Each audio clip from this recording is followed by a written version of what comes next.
respect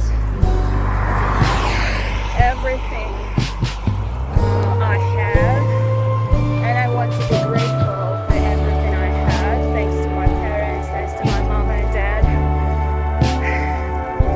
I love them so much, and this respect